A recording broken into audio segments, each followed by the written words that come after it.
Baru diketahui dan Anies sangat terkejut dengan pernyataan Pak Hasto yang bongkar kriminalisasi Formula E itu atas perintah Jokowi. Dan sebelumnya kan sudah terjadi prekondisi. Saya masih ingat Anies Baswedan. Ketika Anies Baswedan itu dikriminalisasi, itu Pak Presiden Jokowi berbicara dengan saya. Seperti Beliau sangat khawatir terhadap munculnya Anies Baswedan. Sehingga itu nyata-nyata kasus Formula E itu kriminalisasi, dan saya bersaksi itu dari perintah Pak Jokowi secara langsung.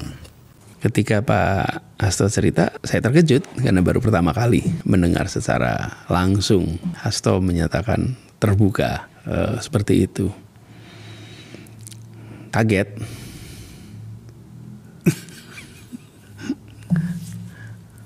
Saya juga kaget. Kaget, karena tidak pernah terbayangkan aja sebelumnya. Kalau kita orang biasa, bagaimana sakit hatinya gitu loh. Pak Anies senyum-senyum saja. Tidak ada rasa dendam, tidak ada rasa marah. Itulah luar biasanya sosok Pak Anies Baswedan. Halo, Assalamualaikum warahmatullahi wabarakatuh. Apa kabar sahabat Hendris? Semoga sahabat Hendris dimanapun berada tetap sehat, tetap semangat. Seperti biasa sahabat Hendris, welcome back to my YouTube channel Hendris Media. Ya, sekarang akhirnya Pak Anies Baswedan buka suara perihal pernyataan Hasto yang sempat menggemparkan publik beberapa waktu yang lalu.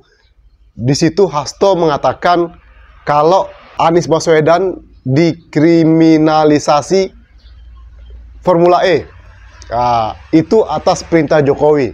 Dan Pak Anies Baswedan merasa terkejut mengetahui hal ini. Ya, siapa nggak kaget sama Hendris ya? Kita tahu bersama lah bagaimana suksesnya gelaran Formula E di Jakarta yang dibesut oleh Pak Anies Baswedan. Ya, dunia tertuju ke Indonesia waktu itu, ke Jakarta lewat Formula E. Kan jarang banget nih ajang bergengsi kelas dunia seperti ini dilaksanakan. Dan Indonesia berhasil melaksanakan Formula E. Kita perhatikan momen-momen waktu itu keseruan Formula E, ya kan? Keren kan sirkuitnya guys ya. Hanya dalam beberapa waktu saja itu bisa selesai dan bisa menggelar event internasional ini dengan sukses. Saat memberikan trofi itu persilakan ya Pak Jokowi ya untuk menyerahkan trofi piala. Kalau kita flashback beberapa waktu yang lalu saat Persija DKI juara ya, masih ingat kan saat menyerahkan trofi Jokowi turun, Anies Baswedan pun hendak turun tapi dilarang oleh Pas Pampres. Itu kan viral banget ya gitu ya. Kami undang untuk ke tengah panggung. Saudara, video yang pertama kali diunggah di akun Facebook Ali Guraisah memperlihatkan saat presiden dan pejabat negara lain hendak memberikan hadiah kepada pemenang Piala Presiden. Namun, Gubernur DKI Jakarta Anies Baswedan yang saat itu juga duduk di kursi VVIP hendak mengikuti presiden dan memberikan selamat kepada tim yang menang. Namun langkahnya terhenti setelah salah satu anggota pasukan pengamanan presiden kemudian mencegahnya. Anies berusaha menjelaskan sesuatu, namun Pas Pampres tetap tak mengizinkan Gubernur DKI Jakarta bergabung dengan presiden memberikan hadiah kepada pemenang pertandingan.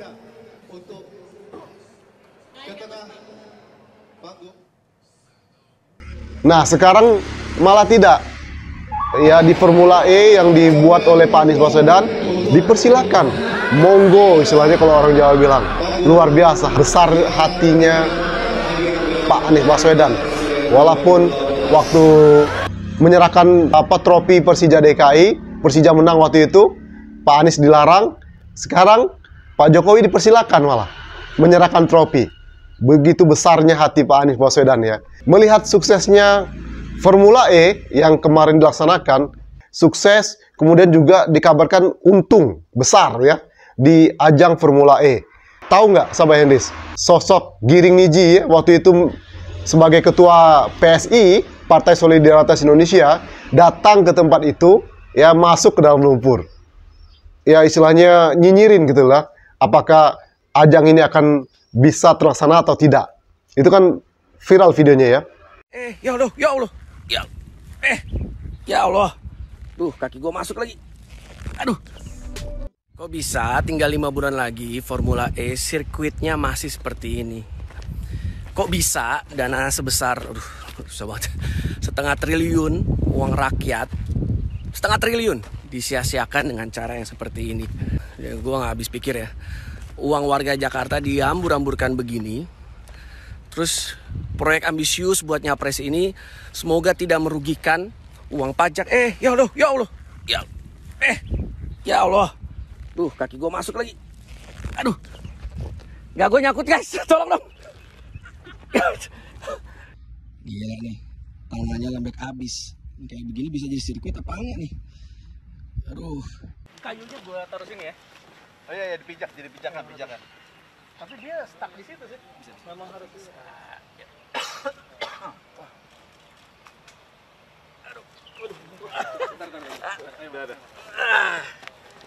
Wah, kacau. Nah, ditambah lagi Pak Anies Baswedan setelah acara Formula E itu sukses, beberkan ke publik perihal kendala-kendala yang dia hadapi. Jujur sangat menyayat hati sahabat Indonesia melihat suksesnya acara. Tiba-tiba ada kendala yang begitu banyak dihadapi oleh Pak Anies Baswedan dalam membuat event internasional tersebut. Apa saja kendalanya? Yuk kita simak sama-sama paparan dari Pak Anies Baswedan berikut ini. Check it out. Boleh cerita nih Pak sini? Sakit. Ini cerita tentang bagaimana kerumitan itu terjadi. Wow, Pak Kiai Munif cerita tentang Formula E. Saya cerita Formula E sedikit boleh nih Pak? Boleh ya? Pas mau bikin aspal,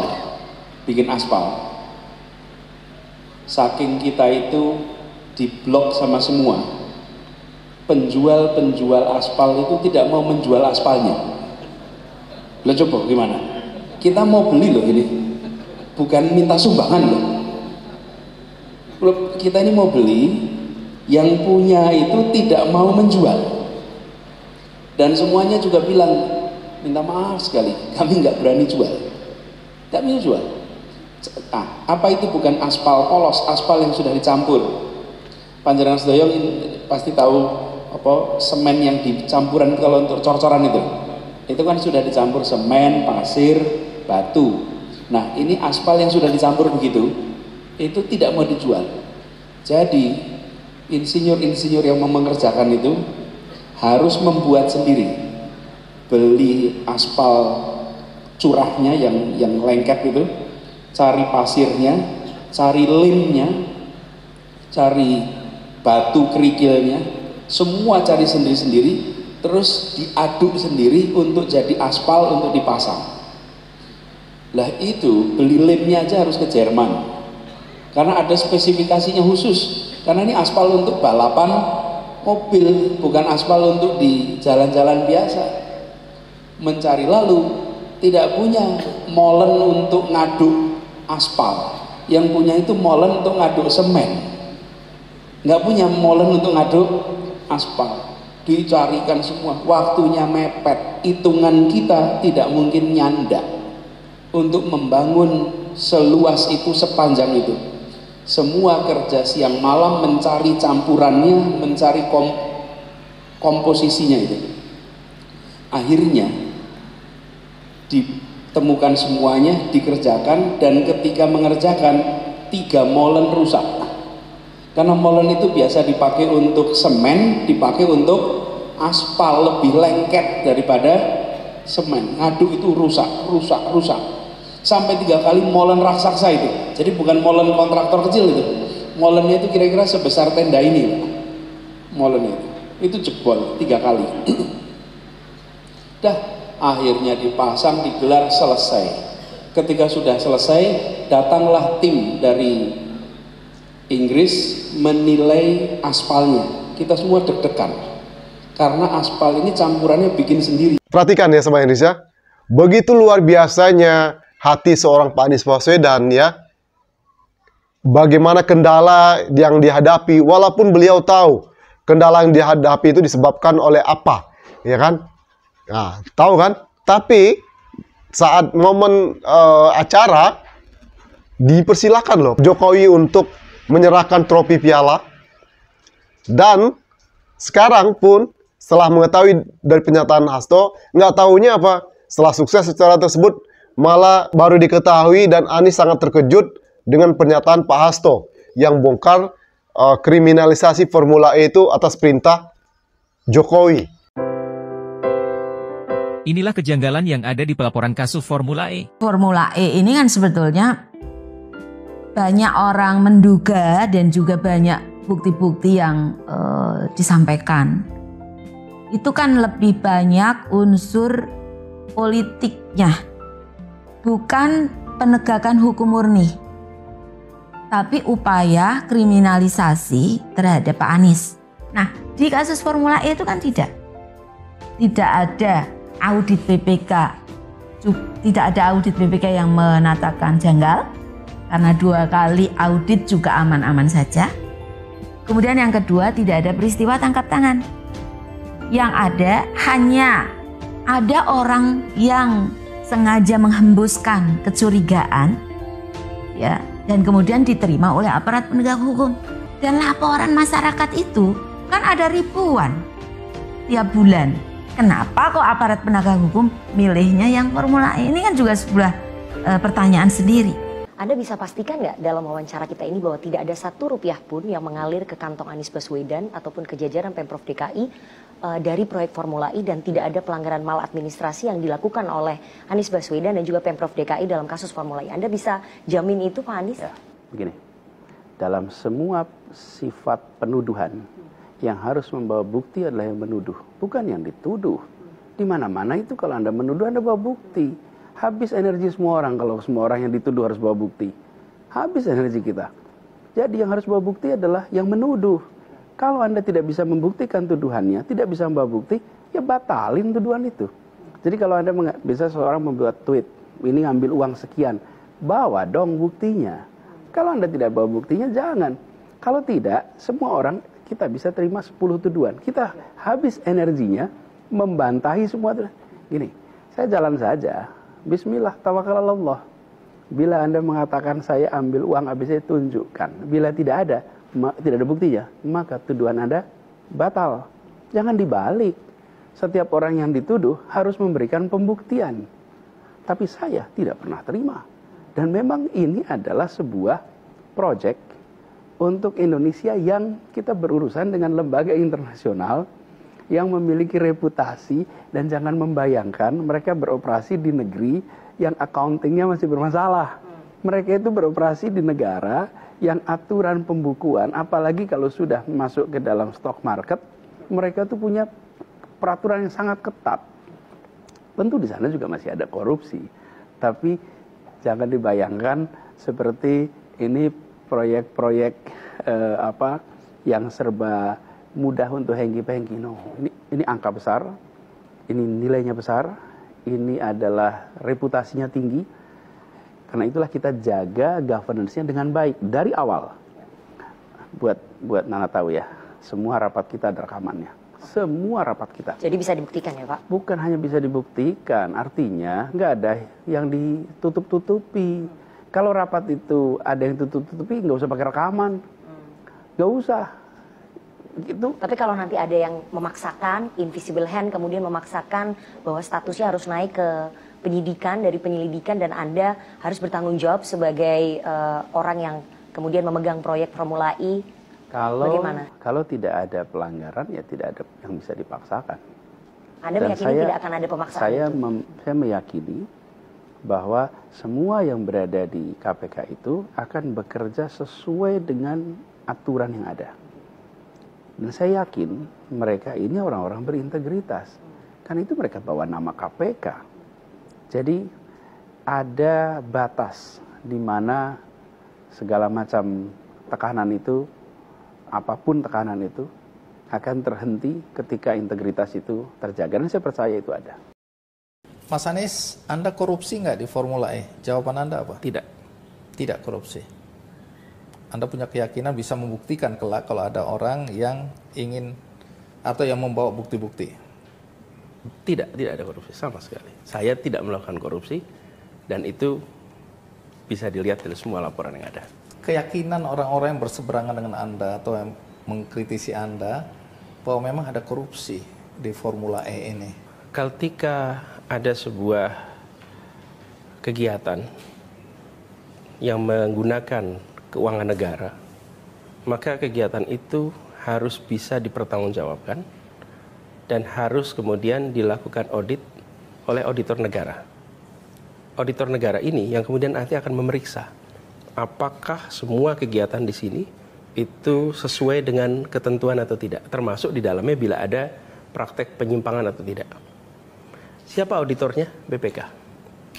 Kegiatan Formula E itu pembayaran dilakukan 2 kali, Bang. Ini berbeda dengan misalnya kalau kita bangun gedung, ada transaksi ribuan kali. Kalau kegiatan Formula itu hanya 2 kali transaksi di tahun 2019. Sudah diaudit kapan? Tahun 2020 sudah diaudit oleh BPK. 2021 diaudit lagi oleh BPK. 2022 diaudit lagi oleh BPK. Saya rasa nggak banyak tuh, Bang, kegiatan yang sampai diaudit sampai 3 kali direview. Dan dari 3 kali review, 2 kali pembayaran itu tidak ditemukan ada masalah. Jadi dari situ kemudian kita boleh menyimpulkan. Tapi kalau sekedar mengatakan, Bang Andi, belum tentu yang dikatakan itu faktual. Problem yang sering kita alami adalah dikatakan terus-menerus, Bang Andi. Dasinya Bang Andi ini warnanya ungu, Bang. Tapi ada 1000 orang dengan mikrofon besar bilang warnanya hijau. Terus-menerus dikatakan hijau. Terus Bang Andi panggil ahli warna nih. Tolong ahli warna audit nih dasi saya. Dasi saya warnanya apa? Kita mau percaya yang mana? Yang orang yang ahli warna memberikan audit warnanya ungu, atau 1000 orang yang punya mikrofon mengatakan warnanya hijau? Itu yang sering kita hadapi.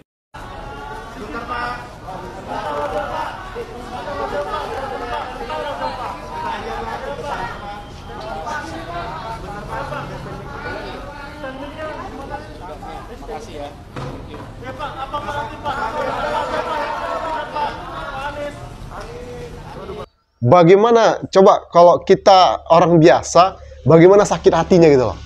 Pak Anies senyum-senyum saja, tidak ada rasa dendam, tidak ada rasa marah. Itulah luar biasanya sosok Pak Anies Baswedan. Jadi wajar saja kalau untuk orang banyak yang mengagumi sosok politisi seperti Pak Anies Baswedan. Walaupun dijegal sedemikian rupa, bahkan di Pilpres kemarin kan pernah diancam loh Pak Anies Baswedan itu. Siapakah dalang yang mengancam Pak Anies Baswedan? Aktor intelektualnya sampai sekarang tidak diketahui. Bahkan Pak Anies Baswedan memberikan maaf loh kepada orang yang mengancam Pak Anies Baswedan tersebut. Dan saat ceramah Pak Anies Baswedan viral di UGM beberapa waktu yang lalu, saya sempat juga melihat komentar netizen yang diduga itu adalah komentar ancaman terhadap Pak Anies Baswedan. Belum lagi dinyinyirin, hate speech, ya kan? Itu banyak sekali dilontarkan. Tapi di era Pak Anies menjadi gubernur DKI, bagaimana haters, buzzer menyerang Pak Anies Baswedan. Tapi tak satu pun waktu itu ada masyarakat atau yang mengancam Pak Anies Baswedan masuk penjara. Ya, luar biasa Pak Anies Baswedan nih. Hati besarnya begitu luar biasa. Benar nggak Sobat Sindris? Contohnya kita diperlihatkan di Formula E, kasus Formula E. Nah, sekarang pun masih banyak komen-komen di media sosial maupun di TikTok Bang Hendris. Masih banyak yang komen-komen nyinyirin tentang Pak Anies Baswedan, ya kasus korupsi lah, Formula E, dan lain sebagainya. Nah, gimana menurut kalian Sobat Hendris? Ya, ini dipertunjukkan kepada kita ya, kuasa Tuhan ya. Akhirnya terbongkar semua di balik niat jahat ya orang-orang yang membenci Pak Anies Baswedan. Kalau kata Pak Rocky Gerung, ya memang dalam diri Pak Anies itu duri bagi Pak Jokowi. Ya, apakah karena Pak Jokowi waktu itu ada isu-isu untuk 3 periode atau apa gitu. Dan sekarang terus dibuka seperti kemarin di Pilgub Jakarta. Ini luar biasanya ketika Pak Anies Baswedan mendukung Pramono Rano, bukan mendukung Kim Plus Ridwan Kamil. Sekarang ternyata Ridwan Kamil yang di-endorse oleh Jokowi dan juga Prabowo itu ternyata bermasalah, diduga rumahnya digeledah oleh KPK. Nah, ini luar biasa, dipertunjukkan. Tapi kadang-kadang untuk para pembenci sangat susah ya untuk membuka hati dan pikiran. Dipertunjukkan loh, Tuhan tunjukkan ya kepada kita semua. Loh, ini loh, ada bukti fakta yang menjadi kenyataan. Bahkan Formula E itu jauh lebih untung dari Mandalika. Ya, pas Formula E juga kita perhatikan, BUMN tidak ada yang mau jadi sponsor. Setelah Pak Anies tidak menjabat jadi Gubernur DKI Jakarta, BUMN jadi sponsor pas Formula E yang kedua kalau nggak salah. Begitu juga JIS, ke Stadion Kebanggaan DKI Jakarta dan Indonesia. Itu dinyinyirin oleh Erick Thohir, turun langsung di lapangan ganti rumputnya. Alhasil apa? Banjir. Ya. Nah, sekarang pasca Pak Anies tidak menjabat, Erick Thohir datang ke Pramono Anung, ngemis-ngemis untuk meminjam atau memakai Stadion JIS. Ini nampak banget gitu loh. Nampak banget gitu loh. Ya, atas perintah siapakah Erick Thohir itu? Apakah benar Erick Thohir ini tangan kanannya Jokowi? We will see. Apalagi sekarang kan kasus Erick Thohir, Pertamina ini terkesan sehingga Kejagung tidak menindaklanjuti kasus ini, ya kan? Yang ditangkap malah pion-pionnya atau gimana? Nah, gimana menurut kalian sobat Iris? Oke, ini luar biasa, kita tunjukkan kepada kita bagaimana sosok luar biasanya Pak Anies Baswedan, ya, sikap-sikap beliau, ya, tindakan-tindakan beliau. Cuma bagi pembenci ya tetap tidak masuk gitu ya. Oke, itu saja sahabat Iris. Thank you for your attention. One more time, don't forget to subscribe, like, comment, and share. See you in the next video. Wassalamualaikum warahmatullahi wabarakatuh. Bye-bye.